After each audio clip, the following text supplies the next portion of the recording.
So hey guys, welcome back to the channel. Myself Vansh और आज की video में हमारे साथ एक बहुत ही स्पेशल गेस्ट जिनको अभी अभी 4 कंपनी की ओर से सॉफ्टवेयर इंजीनियर की ऑफर आई है। तो यार हम लोग बात करते हैं उनसे और उनके एक्सपीरियंस और इंटरव्यू एक्सपीरियंस के बारे में जानेंगे। तो चलिए वीडियो में जाते हैं और हम लोग बात करते हैं उनसे। सो हेलो भैया। हेलो वंश। तो भैया कैसे हो आप? हम बढ़िया भाई, तुम बताओ, तुम्हारा प्लेसमेंट सीजन चालू होने वाला है तो हाँ, हम लोग का भी चालू होने वाला है, इस ईयर के एंड तक हमारा भी हो जाएगा। बस। तो भैया सबसे पहले आपको कॉन्ग्रेचुलेशन इन चारों कंपनी से ऑफ़र के लिए। Thank you thank you thank you so much, thank you so much भाई। हाँ भैया। तो भैया सबसे पहले तो आप हमारे व्यूअर्स को अपना इंट्रो दे दीजिए। Hey guys, I am Devraj Viswas from Bharati Vidyapeeth College of Engineering Pune and from electronics branch, and I have bagged an offer from 4 companies: Mindtree, National Payment Corporation of India, CGI and Quest Global. So इन सब का reviews वगैरह देखने के बाद at last option मेरे पास ये था कि और सब कुछ देख लेने के बाद वर्क कल्चर सबका क्या है क्या नहीं है, तो फिलहाल NPCI national payment corporation of India join करने का मेरा फाइनल डिसीजन है। अब आगे देखते हैं क्या होता है फिर ज्वाइनिंग के बाद। दैट्स ग्रेट भैया। तो जैसा कि आप जानते हैं कि ये भैया ने चारों कंपनी खोड़ा है और ये ज्वाइन कर रहे हैं NPCI। तो हम लोग सबसे पहले आज की इस वीडियो में माइंट्री के इंटरव्यू एक्सपीरियंस और रिक्रूटमेंट प्रोसेस के बारे में बात करेंगे, उसके बाद NPCI के बारे में। ठीक है, तो आज की इस वीडियो में हम लोग 2 कंपनी के बारे में कवर करेंगे और अगर आपको रिक्वायरमेंट है वो 2 कंपनी की भी, तो मैं उसके लिए भी नेक्स्ट वीडियो बना दूंगा अगर आपके कमेंट्स रहें तो। ठीक है, तो हम लोग स्टार्ट करते हैं भैया माइंट्री के इंटरव्यू प्रोसेस और proper recruitment process in general. बिल्कुल बिल्कुल। देखो, सबसे पहले माइंट्री में क्या था, उनका फॉर्म भरना था। तो जिनका उनका गूगल फॉर्म पे ही आया था, हायरिंग निकला था ऑफ कैंपस के लिए। तो वो भरने के बाद आई गेस अप्रॉक्स 2 हफ्ते के अंदर हम लोग के पास रिटर्न ऑनलाइन राउंड का मेल आ गया था। जिसमें क्या था, बेसिकली पहला राउंड तुम्हारा एप्टीट्यूड का था, aptitude logical reasonings and all. उसके बाद सेकंड सेक्शन सेम उसी दिन पे सेकंड सेक्शन था हम लोग के पास कोडिंग राउंड का। तो एप्टीट्यूड मिड रेंज का था, तो ऐसा कुछ मतलब ऐसा नहीं था बहुत टफ भी है बहुत इजी भी नहीं है, नॉर्मल मिड रेंज का था। लॉजिकल क्वेश्चंस थोड़ा अच्छा था, ट्रिकी था। और कोडिंग सेक्शन इसका थोड़ा मतलब क्या बोलेंगे, डिफ़िकल्ट नहीं था बट थोड़ा ट्रिकी था जिसको समझने उसके, क्योंकि प्रॉपर इंस्ट्रक्शंस इसका ऐसा दिया हुआ था कि ताकि बच्चे को पहले समझ में आ जाए कि उसका कोडिंग राउंड होता कैसे है। तो बेसिकली हम लोग के पास टोटल 7 कोडिंग क्वेश्चंस थे इसमें। 7 कोडिंग क्वेश्चंस में से हम लोग को प्रॉपर 13 क्वेश्चंस करने थे। और उसके ऐसा कोई कंपलसरी नहीं है कि आप ये 3 ही क्वेश्चन करना है। अगर आपको 7 आता है तो 7 बना सकते हो, अगर आपको 3 आता है तो मिनिमम ये था कि मेरे को 3 बनाना है सिलेक्शन के लिए। तो ओके। उसमें से स्टार्टिंग पहले 3 क्वेश्चंस तुम्हारा बेसिक क्वेश्चंस थे, मतलब स्टैक्स एंड ऑल से रिलेटेड था, एरेज वगैरह था। और पहला 2 क्वेश्चन एकदम इजी था, ऊप्स रिलेटेड था। और लास्ट के कुछ क्वेश्चंस रियली टफ थे। और लास्ट एक कम्पिटिटिव कोडिंग था बट वो मेरे से नहीं हुआ था। तो आई गेस मेरा उस टाइम पे 3-4 मैंने टोटल 4.5 क्वेश्चंस अटेम्प्ट किए थे उसमें। तो उसके बाद ये करने के बाद इंटरव्यू कॉल आया। कि interview call in the sense मेरे पास सबसे पहले मेल आता है कि आपका इंटरव्यू इस बीच के बीच में स्विच मतलब शेड्यूल किया जाएगा। ओके। जो कि मेरा आया था फिर नवंबर के बीच में, हम्म। कि नवंबर का टाइम पे आपका इंटरव्यू शेड्यूल करेंगे हम लोग, तो आप उसके हिसाब से पहले से प्रिपेयर करके रखिएगा। तो फिर नवंबर का टाइम आया तो उस टाइम पे मेरा इंटरव्यू हुआ। डायरेक्ट इंटरव्यू एक मैम थी, तो सबसे पहले आके इंट्रोडक्शन वगैरह पूछी इंटरव्यू में कि मतलब कहाँ से हो, कैसे हो, कौन से कॉलेज से बिलोंग करते हो, ये सब नॉर्मल बेसिक HR क्वेश्चंस वगैरह से वो स्टार्ट की। उसके बाद वो पहले पूछी कि कौन सा प्रोग्रामिंग लैंग्वेज में तुम प्रोफिशिएंट हो। तो मैंने बोला कि मैं जावा में प्रोफिशिएंट हूँ। उसके बाद हम लोग का पूरी conversation Java oops language and all ये सब के बीच में चला। तो उसके बाद उन्होंने बोला कि एक ऑनलाइन कंपाइलर खोलो और उसमें एक कोड रन करके दिखाओ। तो भाई मेरे को अभी फ़िलहाल याद नहीं है वो कोड क्या था, बट वो एकदम बेसिक कोड था, ये ऊप्स रिलेटेड था। तो उसके बाद वो अपना स्क्रीन शेयर की और बोली एक मतलब एक मेरे को कोड स्निपेट दिखाई, बोली कि इसको डीबग करके दिखाओ कि इसमें क्या इशू आएगा अगर तुम इसको रन करते हो तो। तो वो नॉर्मल रन टाइम एरर का एक क्वेश्चन था, तो ईजी था, वो बेसिक क्वेश्चन था। तो इस पे मेरा ये इंटरव्यू चला। उसके बाद वो बेसिक जावा का पूरी ये क्या बोलते हैं थियोरी बेस्ड क्वेश्चंस चालू की कि ऊप्स का पॉलीमॉर्फिज्म क्या होता है। फिर oops basic standard 4 pillars of oops पूरी डिस्क्राइब करो विथ रियल टाइम एग्जांपल्स के साथ। उसके बाद ट्राई एंड कैच क्या होता है। फिर ये सब थोड़ा बहुत के बाद कंप्यूटर नेटवर्क्स के बारे में थोड़ा बहुत पूछी वो। उसके बाद वो पूछी तुमको ये आता है कि नहीं, ये HTTP and all, TCP UDP का डिफरेंस वगैरह, तो वो सब बेसिक थोड़ा बहुत जितना मेरे को आता था उतना बता दिए। उसके बाद मेरे को लगा था कि इसके बाद HR राउंड वगैरह भी होगा, बट वो क्या था, टोटली इंटरव्यू तुम्हारा टेक्निकल राउंड और HR राउंड साथ में था। तो वही मैम फिर HR राउंड के लिए भी हम लोग का स्टार्ट कर दी। तो उसके बाद HR राउंड वगैरह नॉर्मल वो HR क्वेश्चंस पूछी कि अगर कंपनी ज्वाइन करते हो तो तुम्हारा सबसे पहला प्रायोरिटी क्या होगा, ये सब बेसिक क्वेश्चंस जो थे। तो बस इसी पे मेरा माइंट्री पूरा रैपअप हुआ। ओके भैया, तो आपका ये था प्रॉपरली रिक्रूटमेंट प्रोसेस और इंटरव्यू एक्सपीरियंस माइंट्री में। हाँ तो भैया जैसा कि हाँ आपने बताया कि आपकी जो कोडिंग राउंड था वहाँ पे आपसे 7 क्वेश्चन पूछा गया था, जिसमें से आपको एटलीस्ट 3 बनाना हाँ था शॉर्टलिस्ट होने के लिए। हाँ हाँ। तो भैया आप 7 क्वेश्चन में जितने भी क्वेश्चन अभी आपको याद हैं, आप उस तरह के क्वेश्चन बता सकते हैं व्यूअर्स को किस किस तरह के क्वेश्चन आए थे कोडिंग के लिए? बेसिकली देख, पहला क्वेश्चन ये था कि कुछ बबल सॉर्ट का क्वेश्चन था, वो सॉर्टिंग पे क्वेश्चन था एरे का। तो बेसिक क्वेश्चन था एकदम, बट ये था कि थोड़ा लेंदी प्रोसेस में उसको बताया गया था कि मतलब कि कोडिंग में करना क्या है। बट उसका जो टेस्ट केसेस था वो बेसिकली समझ में आ जा रहा था कि देख के वो बबल सॉर्ट यूज़ करके उसको आगे प्रोसीड करना है। तो बेसिकली वो एकदम बेसिक क्वेश्चंस जो थे, पहले 3-4 क्वेश्चन एकदम बेसिक क्वेश्चन थे, एरे, स्टैक्स, क्यूज और उक्स थे। मतलब सारे और वर्ड लास्ट प्रॉब्लम्स थे? हाँ, सारे वर्ड प्रॉब्लम थे। ओके, फिर? और फिर लास्ट का 3 क्वेश्चन थोड़ा टफ था। लास्ट का 3 क्वेश्चन थोड़ा टफ था, और last question really it was tough क्योंकि वो पूरे कंपेटिटिव प्रोग्रामिंग पे था। वो मेज़ वगैरह पे क्वेश्चन था, चेस एंड मेज़ वगैरह पे क्वेश्चन था, तो वो बहुत डिफिकल्ट था। तो Okay. वो ट्राई किए थे, but I didn't get that. मतलब सारा वो सब रिकर्शन बैक ट्रैकिंग का क्वेश्चन था? हाँ हाँ, एग्जैक्टली, प्रैक्टिकल का क्वेश्चन था वो। ओके ओके, तो ये था आपका कोडिंग राउंड में जो क्वेश्चन पूछे आए थे। हाँ हाँ ठीक है, तो हम लोगों ने बात कर ली इंटरव्यू एक्सपीरियंस के बारे में, माइंट्री के और रिक्रूटमेंट प्रोसेस के बारे में। कोडिंग राउंड में कैसे क्वेश्चन पूछे गए थे हम लोग वो भी देख लिए। तो भैया जैसे एप्टीट्यूड आपने कहा था मीडियम लेवल के, तो मतलब कि किस लेवल के, मतलब कि आप एक तरह से मतलब जनरलाइज कर सकते हैं किस तरह के एप्टीट्यूड या?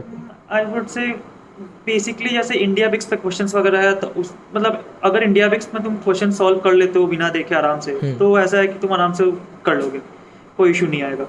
ओके ठीक है भैया। तो और लॉजिकल्स के लिए थोड़ा बहुत प्रिपरेशन का था कि थोड़ा लॉजिकल्स का टफ था, ट्रिकी था, बट ठीक है, वो मैनेजेबल था क्योंकि उसका पहले TCS का एग्ज़ाम हो चुका था, और TCS का एप्टीट्यूड और लॉजिकल थोड़ा टफ आता है एज़ कम्पेयर टू दूसरा कोई भी कंपनीज। तो उसका समझने के बाद समझ में आ गया था कि हाँ ये लेवल है, तो उस लेवल का अगर कोई कर लेता है तो वो आराम से निकाल देगा फिर। ओके ओके ठीक है। तो भैया ये तो हम लोग सारा बात कर लिए माइंट्री के interview experience and interview questions के बारे में और रिक्रूटमेंट प्रोसेस के बारे में। अब भैया हम लोग आ जाते हैं जिस कंपनी में हम ज्वाइन करने वाले हैं, NPCI, ठीक है।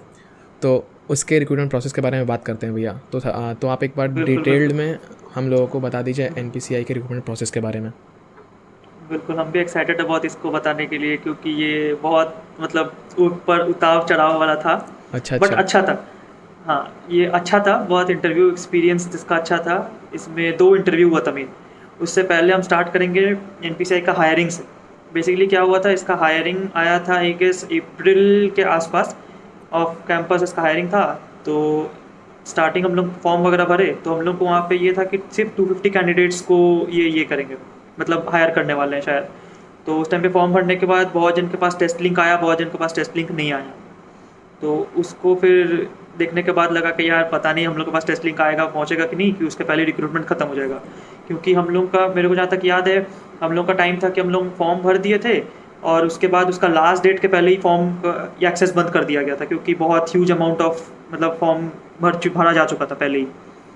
तो इसीलिए लकीली मेरे पास आ गया था ये एग्ज़ाम देने के लिए, क्योंकि उसके पहले हम लोग को स्लॉट बुकिंग करना था कि आपको कौन सा स्लॉट पे चाहिए।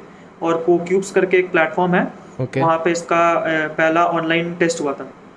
तो सबसे पहला क्या हुआ कि हम लोग का, मेरा जैसे स्लॉट था, मैंने शाम का स्लॉट लिया हुआ था 6 बजे का, बट मेरे पास एक दिन पहले मेल आता है कि आपका स्लॉट शाम का 6 बजे नहीं, सुबह 10 बजे से आपको देना पड़ेगा। तो वो माइंड प्रिपेयर्ड ही नहीं था कि यार कल शाम का स्लॉट है बट सुबह देना है। तो फिर भी जैसे तैसे करके चलो हो गया, हुआ कि मतलब माइंडसेट क्लियर हुआ कि हाँ चलो ठीक है, कल सुबह एग्ज़ाम देना है, पहला राउंड देना है इसका NPCI का। तो फिर सुबह 9 बजे से NPCI का पहला राउंड था। तो बेसिकली उसमें स्टार्टिंग में ये था कि एप्टीट्यूड वगैरह था, लॉजिकल क्वेश्चंस थे और टेक्निकल MCQs थे। जैसे कि मतलब वो पहले ही पूछ लिया कि जावा या C++ या C, इन तीनों में से कोई एक चूज़ कर लीजिए, उसके हिसाब से आपको क्वेश्चन आएंगे। तो इन तीनों का MCQs क्वेश्चन थे। तो इसका इजी राउंड था, उतना भी टफ नहीं था, मीडियम रेंज था, मीडियम टू हार्ड था। कुछ क्वेश्चंस मिडिल में थोड़ा डिफिकल्ट थे, प्रॉब्लम क्रिएट कर रहे थे वो, बट ठीक है, इजी था। जावा का क्वेश्चंस वगैरह इजी थे, डीबगिंग के क्वेश्चंस वगैरह थे उसमें इजी थे। तो पहला राउंड क्लियर हो गया इन द सेंस, पहला राउंड हम लोग का एग्जाम खत्म होने के बाद हम लोग को मेरे पास तो कुछ मतलब एनपीसीआई की तरफ से कुछ नहीं आया, अप्रॉक्स 1 मंथ मेरे पास कुछ नहीं आया। तो आई थॉट कि यार हो सकता है रिजेक्शन कर दियो, क्योंकि बहुत सारी कंपनीज करती है कि जो कंपनीज रिजेक्ट कर देती है उनको फिर पर्सनली कोई कैंडिडेट को मेल नहीं करता है। हाँ। तो मैंने तो यही सोचा कि मैं रिजेक्ट हो गया हूँ, तो मैं पूरी उम्मीद छोड़ चुका था। तो उसका दूसरा कंपनीज वगैरह ट्राई कर रहा था। तो उसके बाद अचानक से मेरे पास एक दिन मेल आता है कि आपका पहला टेक्निकल इंटरव्यू है एनपीसीआई का। तो जिसके में एकदम प्रिपेयर नहीं थे, मतलब ऐसा था कि आज शाम पे मेरे पास मेल आया है कि कल सुबह आपका इंटरव्यू है। ओके। इतना शॉर्ट नोटिस पे इंटरव्यू। तो पहले तो समझ में नहीं आ रहा था कि यार पढ़े क्या, क्योंकि पहला इंटरव्यू था और पता भी नहीं था कि वो पहला इंटरव्यू में जाएगा कैसा। पहला वो प्रीलिमिनरी इंटरव्यू था उनका, जो मतलब साइट पे था कि ये पहला प्रीलिमिनरी इंटरव्यू है, अगर ये आप क्लियर करोगे तो आपको फिर मेन टेक्निकल इंटरव्यू पे जाओगे। तो ठीक है, फिर वो पहला इंटरव्यू चालू हुआ। तो मैम फिर पूछी कहाँ से हो, क्या हो, पहले मेरे को पूरा अपना कॉन्टैक्ट डिटेल्स और नाम वगैरह बोली कि चैट बॉक्स पर लिख दो। उसके बाद ये मैम चालू करती है कि तुमको क्या क्या आता है।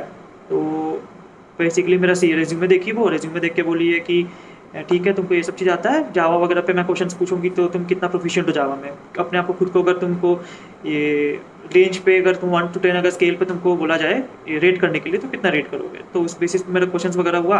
तो फिर जावा का मेरे को पैलिंड्रोम नंबर का क्वेश्चन बनाने के लिए दी। तो बेसिकली वो मेरे को लगा कि यार ईजी क्वेश्चन है, तो वो मैंने बना के दे दिया। उसके बाद फिर हम लोग का डिस्कशन थोड़ा बहुत ब्लॉकचेन पे चला, क्योंकि बेसिकली एनपीसीआई का क्या है, ब्लॉकचेन और एआईएमएल पे इसका ज़्यादा फोकस है, क्योंकि उसका मतलब ग्रेजुएट इंजीनियर ट्रेनी इन एआईएमएल और ब्लॉकचेन पे ही इसका ये काम करवाना है। तो जैसे हम लोग को मतलब उस पर बाद में आते हैं। तो पहले पूरा मतलब मेरा उस पर क्या हुआ कि ब्लॉकचेन पूछी वो कि ब्लॉकचेन को कितना आता है। तो एज हम ब्लॉकचेन एकदम बिगिनर से मीडियम लेवल तक ही पहुँचे फिलहाल। तो ब्लॉकचेन पर हम लोग का करीब 20-25 मिनट्स का कन्वर्सेशन चला। उसके बाद वो बोली कि ठीक है थैंक यू, आपको अगर ये क्वालिफाई करते हो तो आपको नेक्स्ट राउंड का ये आ जाएगा। तो फिर बोले कि ओके मैम। और फिर पूछी कि कोई क्वेश्चन वगैरह है कि नहीं है। तो नॉर्मल बेसिक क्वेश्चंस वगैरह बात हुआ। एचआर वो कुछ एचआर का क्वेश्चन भी पूछ ली मेरे से उसी टाइम पे। तो वो सब चीज़ रैप अप हुआ। तो फिर मैं वेट कर रहा था कि अब पता नहीं यार फाइनल राउंड का सिलेक्शन आएगा भी कि नहीं आएगा। तो उसके बाद बहुत दिन वेट किए, आई गेस कम से कम 1 महीना से ज़्यादा मेरे को वेट करना पड़ा कि उसका फाइनल इंटरव्यू देने के लिए।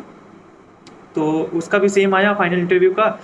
आज रात में मेरे पास मेल आया कि आपका परसों सुबह ये है इंटरव्यू। तो थोड़ा सा रिलैक्स थे, क्या चलो 2 दिन का समय मिला है। उसके बाद ये मेरा आया उसके, क्योंकि उसके पहले मेरे बहुत सारे फ्रेंड्स थे जो एनपीसीआई का फाइनल इंटरव्यू दे चुके थे। अच्छा। तो फाइनल इंटरव्यू ऐसा था कि दहशत भरा था वो, क्योंकि टोटल आई गेस 6 या 7 पैनलिस्ट मेंबर बैठे हुए थे और वो 6 और 7 मिल के सब क्वेश्चंस पूछ रहे थे। और क्वेश्चंस का मतलब कोई सीमा नहीं था कि कुछ भी पूछ रहे थे। तो मेरा एक फ्रेंड था, वो पहले ही बोल दिया था कि भाई अच्छे से पढ़ के जाना, क्योंकि 6-7 जन बैठे हुए हैं और अच्छा खासा मतलब इंटरव्यू हो रहा है। तो हम बोले ठीक है भाई, पढ़ के जाते हैं थोड़ा। तो उसके बाद मेरे को ये था कि ब्लॉकचेन पे अगर है तो ब्लॉकचेन पूरा पढ़ के जाते हैं। तो ब्लॉकचेन वगैरह पूरा पढ़े। फिर मेरे को क्या मन किया कि वो बोला, मेरे को दोस्त भी बोला था कि भाई डीवीएमएस वगैरह CNOS वगैरह पढ़ लेना। तो हम वो एक दिन बैठ के पूरी उसका बेसिक्स वगैरह भी पढ़ लिया। बट मेरे को ये था कि हम उस पर कोडिंग पे फोकस करना ज़्यादा भूल गए कि कोडिंग भी पढ़ना है करके। जावा का थ्योरी बेस्ड क्वेश्चंस था ठीक है, बट मेरे को ये था कि कोडिंग पे उतना ज़्यादा हम फोकस नहीं किया उस टाइम पे इंटरव्यू के लिए। ठीक है। तो फिर इंटरव्यू आया, इंटरव्यू स्टार्ट हुआ। तो मतलब नॉर्मल जो इंटरव्यू चालू होता है इंट्रोडक्शन से आई गेस स्टार्ट होता है, बट उसमें ऐसा हुआ कि इंट्रोडक्शन मेरे से पूछा ही नहीं गया। डायरेक्ट मैम आती है, बोलती है कि कौन सा लैंग्वेज में प्रोफिशिएंट हो, डायरेक्ट कोड दी, बोलती है कि बना के दिखाओ। तो वो मेरे को बनाने के लिए कुछ स्ट्रिंग का 2 कोडिंग दी थी, एक एरे पे कोड था और एक स्ट्रिंग पे कोड था। तो दोनों ईजी था, मतलब मीडियम लेवल था, तो बन गया था वो। स्ट्रिंग वाले में पहला में मेरा एरर आ गया था, क्योंकि एकदम बेसिक वाला सिली मिस्टेक किए थे कि उसमें मेरा सेमीकोलन छूट गया था। तो फिर वो एकदम तुरंत रिजॉल्व कर दिए, तो ये हो गया। तो उसके बाद दीपा मैम करके जो थी, वो वाइस प्रेसिडेंट है एनपीसीआई की, तो उसके साथ मेरा पहला कन्वर्सेशन हुआ एचआर का। ओके। पूरा एचआर राउंड, मेरा टेक्निकल राउंड स्टार्ट होने से पहले ये एचआर मेरे से पूरा मतलब एचआर क्वेश्चन सारा पूछ लिया गया कि अगर मेरे हम लोग को 3 लोकेशन है, अगर तुम तीनों में कंफर्टेबल हो कि नहीं, अगर हम लोग कहीं भी आपको ये देते हैं तो हम बोले हाँ मैम कंफर्टेबल है, कोई दिक्कत नहीं है। तो उसके बाद वो फिर मेरे को पूछी कि कौन से कॉलेज से हो, फिर वो मेरा रिज्यूमे वगैरह देखी तो बोले कि ओके नाइस नाइस। उसके बाद टेक्निकल पैनल मेंबर हम जब ज्वाइन किए तो मेरे को दिखा total I guess 7 number of people उस मीटिंग में थे। तो वो देख के मतलब एक डर लगता है यार, 7 लोग के सामने एक जन का इंटरव्यू, थोड़ा डिफिकल्ट डर लगता है उस टाइम पे। सही बात है। तो बट ठीक है, स्टार्ट किया हम लोग। तो वो सर पहले पूछते हैं कि तुम्हारा फाइनल ईयर प्रोजेक्ट क्या है जो तुम्हारा रिज्यूमे में है। तो मेरा प्रोजेक्ट एंड्रॉयड डेवलपमेंट पे था, जावा और एसक्यूएल यूज़ करके। तो उसको पूरा अच्छे से डिस्क्राइब किए। तो आई गेस मेरा ये डिस्क्रिप्शन 20-25 मिनट्स तक हम लोग का कन्वर्सेशन सिर्फ प्रोजेक्ट पे चला। ठीक है। ठीक, अब प्रोजेक्ट पे ये प्रोजेक्ट खत्म हुआ तो फिर दूसरा एक ये पैनलिस्ट मेंबर आया जो मेरे को दिया 2 कोडिंग क्वेश्चन बनाने को। एक एरे पे दिया और एक स्ट्रिंग पे दिया। किस तरह के क्वेश्चंस थे भैया? एरे वाला क्वेश्चंस तुम्हारा वो सॉर्टिंग पे ही था, एरे वाला कोडिंग सॉर्टिंग पे था। और दूसरा स्ट्रिंग वाला जो क्वेश्चन था उसमें आई गेस कुछ ये था कि मेरे को अमेज़ॉन जैसे वर्ड है तो अमेज़ॉन पे एम पहले आ रहा है, मतलब ऐसा कुछ था, मेरे को ठीक से याद भी नहीं है कि उसका मेरे को सबसे पहला वाला का ये निकालना था इंडेक्स। एम जैसे नहीं, इंडेक्स नहीं निकालना था, मतलब पहले जैसे मेरे पास कोई यूज़र डालता है कि एम कौन सा स्लॉट पे आ रहा है। ठीक है। तो एम का मेरे को जैसे 0 1 2 का आया तो मेरे को 2 प्रिंट कराना था कि 2 पे सबसे पहले एम आ रहा है। और एक उसके बाद और एक ट्रिक वाला ये था, मेरे को वो ठीक से याद नहीं है कि क्या क्वेश्चन था, बट उस ट्रिक में हम फंसे थे। तो उसमें फिर थोड़ा बहुत करने के बाद वो फिर हो गया था, रिजॉल्व हो गया था। तो ऑल ये पास हो गया था, मतलब अच्छा खासा रन हो गया था। उसके बाद फिर एक मैम आती है, फिर पूछती है कि तुमको CN आता है कि नहीं। हम बोले हाँ मैम लिटिल बिट CN आता है। तो CN पे मेरे से कम आई गेस हम बोलेंगे 30 मिनट्स से 35 मिनट्स तक सिर्फ CN पे मेरा कन्वर्सेशन चला है।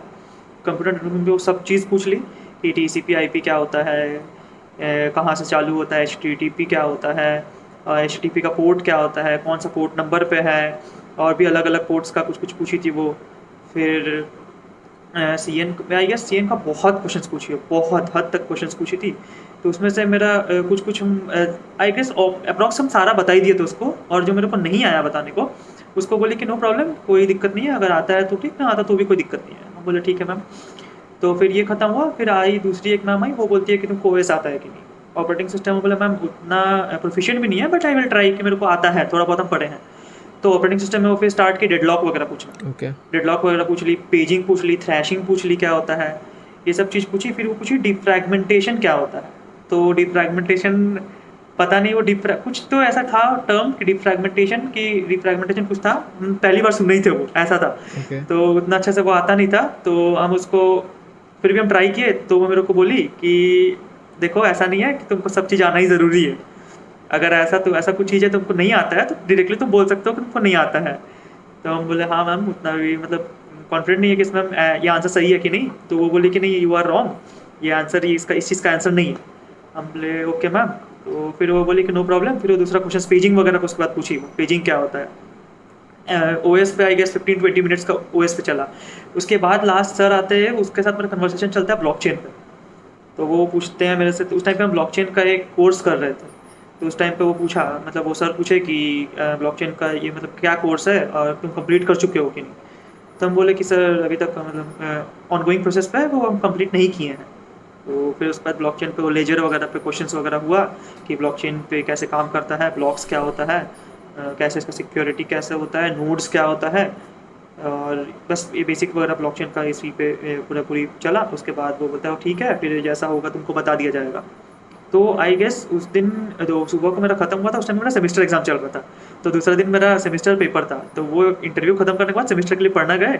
सेमेस्टर का एग्जाम खत्म करके जैसे हम हॉल से बाहर आए, मेरे पास मेल आ गया कि आप सिलेक्ट हो गए हैं, प्लीज़ आप ये ट्रेनिंग लेटर वगैरह आया हुआ था। तो उस टाइम पे बोला कि वो आप व्हाट्सएप ग्रुप वगैरह ज्वाइन कर लीजिए। तो हम यार अब तो समझ में आ ही नहीं रहा था कि मतलब है क्या अचानक से, मतलब एक दिन के अंदर में इतना जल्दी एक्सपेक्टेड नहीं था। सही बात है। बस NPCI फिर ऐसे ही रैपअप हुआ।